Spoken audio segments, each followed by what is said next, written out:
Harry Potter is the greatest piece of social justice literature ever written. I say this not because of any super progressive characterization or luscious bits of theory and jargon, but because what it has done everywhere. Aside from religious texts, Harry Potter is the most widely read set of books in history. It's no longer just a series of novels. It's a global cultural phenomenon that spans over a decade and across an entire globe. With the books, Rowling taught us a new way of seeing the world without most of us realizing it.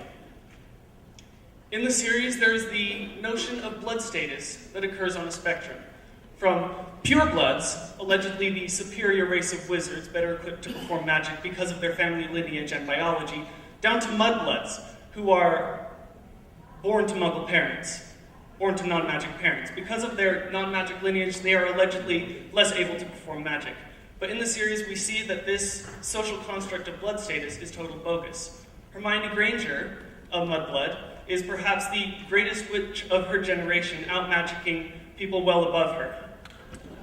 On the flip side, there are pureblood wizards like Crabbe and Goyle who are total dunces.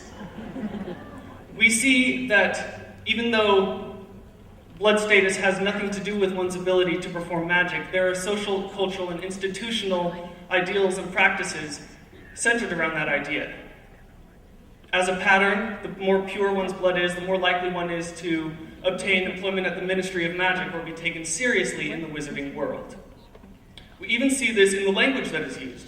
Pure reflecting something that is good and untarnished, whereas we liken the life essence of Muggleborns to mud, being filthy, unclear, and just messy.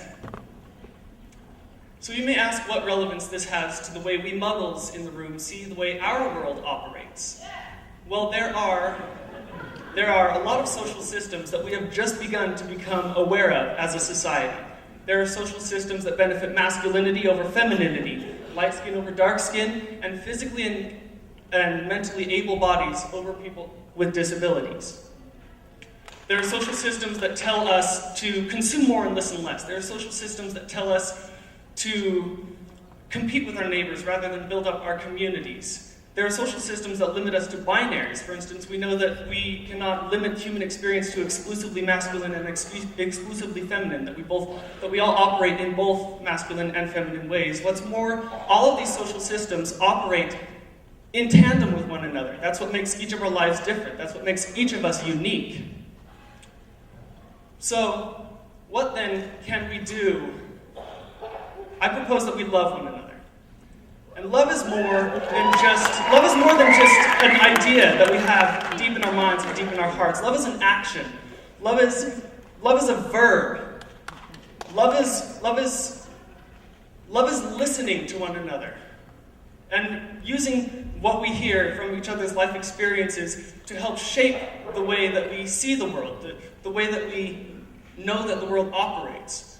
We need to not be afraid to admit that we're wrong, that the way we see the world isn't how the world really operates.